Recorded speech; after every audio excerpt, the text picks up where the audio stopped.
আজকে medical negligence সম্বন্ধে আমি কিছু বলতে চাই। দেখুন, মেডিকেল নেগলিজেন্স ব্যাপারটা হচ্ছে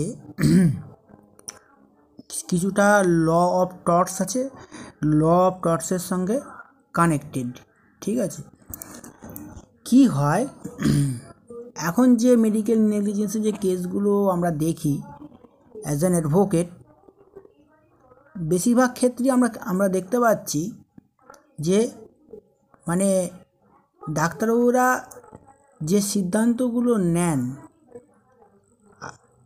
দেখুন ডাক্তারকে মানুষ ঈশ্বর বা ভগবান জ্ঞানে মনে করে, ঠিক আছে, ঈশ্বরের সমতুল্য বলে মনে করে। তো এটা মানুষের ভেতরের আভ্যন্তরীণ মনোভাব। তো সেই জায়গায় দাঁড়িয়ে এবার তার থেকেও বড় কথা, উনি তো ঈশ্বর, প্রকৃত অর্থে ঈশ্বর নন, মানুষের ভুল ভ্রান্তি হতে পারে। কিন্তু কোনো ভুল যদি কাজ করতে গিয়ে অনিচ্ছাকৃত ভুল হয় সেটা একরকম, আর ইন্টেনশনালি ভুল করা দুটো কিন্তু এক নয়, সেটা আলাদা, সেটা অন্য রকম। তো ব্যাপারটা হচ্ছে এটা, বেশিরভাগ ক্ষেত্রে আমরা দেখি মেডিকেল নেগলিজেন্সে কি হয় না, সিদ্ধান্তের অভাব থাকে ডাক্তারদের মধ্যে। এখনকার পার্সপেক্টিভে আমি বলছি, সঠিক সিদ্ধান্তের অভাব, এটা এক নম্বর। 2 নম্বর হচ্ছে সঠিক তথ্য না জেনে কাজ করা। সঠিক তথ্য না জেনে কাজ করা একটা মানুষের ক্ষতি থেকে চরম ক্ষতি, অর্থাৎ মৃত্যু পর্যন্ত হতে পারে, এটা আর একটা কারণ।